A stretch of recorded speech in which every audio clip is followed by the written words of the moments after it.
Shalom jemaat damai, kita bersyukur pada hari ini Tuhan memberikan kesempatan hidup sekali lagi untuk setiap kita.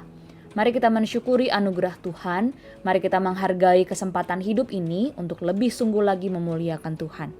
Mari jemaat, kita kembali duduk di bawah kaki salib Tuhan, mendengarkan kebenaran firman Tuhan yang akan menuntun hidup setiap kita. Mari kita bersatu di dalam doa. Tuhan Yesus, terima kasih untuk anugerah Tuhan yang begitu besar untuk setiap kami. Kami bersyukur untuk hari yang baru yang Tuhan berikan. Seringkali ya Tuhan, kami hanya melihat hari yang baru sebagai hal biasa yang kami terima setiap pagi. Tetapi kalau kami masih bisa bernafas, kami masih bisa beraktivitas dengan baik, itu semua karena anugerah Tuhan bagi setiap kami. Kami rindu ya Tuhan, anugerah Tuhan inilah yang meneguhkan iman kami semakin setia mengikut Tuhan. Kami rindu firman Tuhan yang pada hari ini kembali menyapa setiap kami, menolong dan menguatkan setiap kami. Berfirmanlah ya Tuhan, kami siap mendengarkannya. Di dalam nama Tuhan Yesus kami berdoa, amin. Bapak Ibu Saudara, firman Tuhan kita pada hari ini terambil dalam Markus 13 ayat 9 hingga ayat 23. Saya akan membacakan secara khusus ayat 9 hingga ayat ke-13 dan dilanjutkan ayat 21 hingga ayat 23. Bapak Ibu Saudara dapat memperhatikannya. Demikian firman Tuhan. Tetapi kamu ini, hati-hatilah. Kamu akan diserahkan kepada majelis agama dan kamu akan dipukul di rumah ibadat. Dan kamu akan dihadapkan ke muka penguasa-penguasa dan raja-raja karena aku, sebagai kesaksian bagi mereka. Tetapi Injil harus diberitakan dahulu kepada semua bangsa, dan kamu digiring dan diserahkan. Janganlah kamu khawatir akan apa yang harus kamu katakan, tetapi katakanlah apa yang dikaruniakan kepadamu pada saat itu juga, sebab bukan kamu yang berkata-kata, melainkan Roh Kudus. Seorang saudara akan menyerahkan saudaranya untuk dibunuh, demikian juga seorang ayah terhadap anaknya, dan anak-anak akan memberontak terhadap orang tuanya dan akan membunuh mereka. Kamu akan dibenci semua orang karena namaku, tetapi orang yang bertahan sampai pada kesudahannya, ia akan selamat. Pada waktu itu, jika orang berkata kepada kamu, lihat, Mesias ada di sini, atau lihat, Mesias ada di sana, jangan kamu percaya. Sebab Mesias-Mesias palsu dan nabi-nabi palsu akan muncul, dan mereka akan mengadakan tanda-tanda dan mukjizat-mukjizat dengan maksud sekiranya mungkin menyesatkan orang-orang pilihan. Hati-hatilah kamu, aku sudah terlebih dahulu mengatakan semuanya ini kepada kamu. Demikian pembacaan firman Tuhan. Bapak Ibu Saudara, tema perenungan firman Tuhan kita pada hari ini adalah waspadalah, waspadalah. Dalam perikop yang kita baca pada hari ini, Tuhan Yesus memperingatkan kepada murid-muridnya bahwa dalam mengikut Tuhan Yesus bukan berarti hidup mereka akan bebas dari pergumulan dan penderitaan. Di dalam pergumulan dan penderitaan hidup, bahkan mereka hadapi ketika mereka mengambil keputusan untuk mengikut Tuhan. Tapi Tuhan Yesus berkata di dalam perikop ini, berhati-hatilah, waspadalah, berjaga-jagalah, agar jangan sampai pergumulan, penderitaan itu membuat mereka justru meninggalkan iman mereka. Terlebih ketika ada begitu banyak orang yang menyesatkan mereka dengan pengajaran palsu yang tidak tepat sesuai dengan kebenaran firman Tuhan. Justru melalui pergumulan dan penderitaan hidup inilah Tuhan rindu setiap pengikut Tuhan menjadi saksi agar Injil Tuhan diberitakan.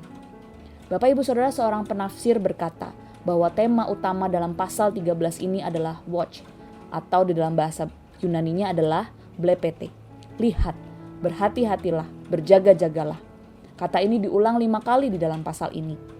Dalam ayat 2, kau lihat, ayat 5, waspadalah, ayat 9, hati-hatilah, ayat 23, hati-hatilah, juga ayat 33, hati-hatilah.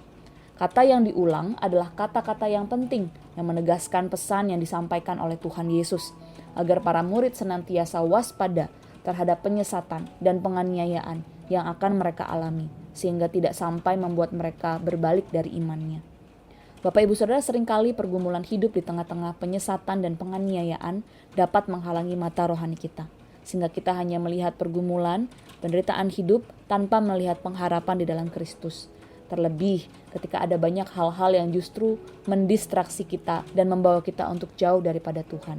Hal ini perlu kita waspadai. Ada banyak orang Kristen yang menderita karena iman dan bahkan mulai berpikir untuk meninggalkan iman mereka. Waspadalah dan berhati-hatilah juga terhadap pengajaran-pengajaran palsu yang seringkali dibungkus dengan sangat rohani, seakan-akan mirip dengan apa yang Tuhan ajarkan, padahal hal itu tidak tepat.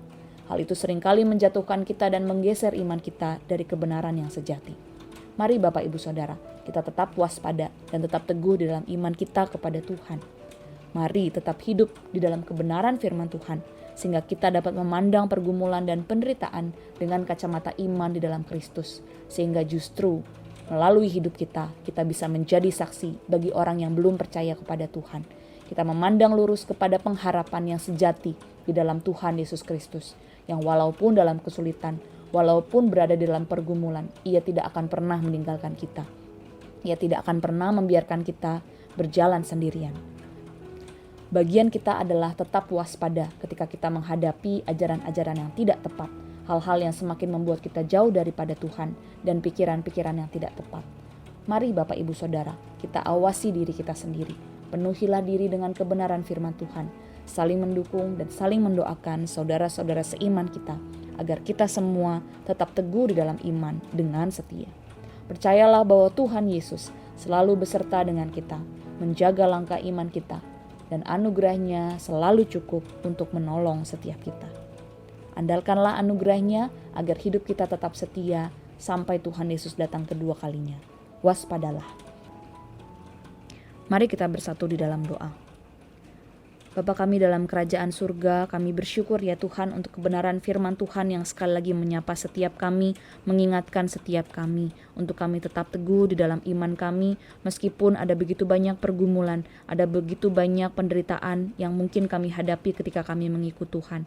Kiranya Tuhan yang meneguhkan iman kami, anugerah Tuhan yang terus menolong setiap kami untuk kami tetap kuat menjalani kehidupan kami sebagai pengikut Tuhan. Tolong kami ya Tuhan, bahkan di dalam pergumulan, di dalam kesulitan yang kami hadapi ini, Tuhan pakai hidup kami menjadi saksi Tuhan. Bagaimana Tuhan menolong setiap kami dan menjadi berkat bagi orang-orang yang belum percaya kepada Tuhan. Bagi rekan-rekan kami, bagi keluarga kami, dimanapun kami berada, kami memuliakan nama Tuhan. Tolong kami ya Tuhan, jaga hidup kami. Di dalam nama Tuhan Yesus, kami berdoa dan mengucap syukur. Amin. Selamat beraktivitas Bapak Ibu Saudara, Tuhan Yesus memberkati.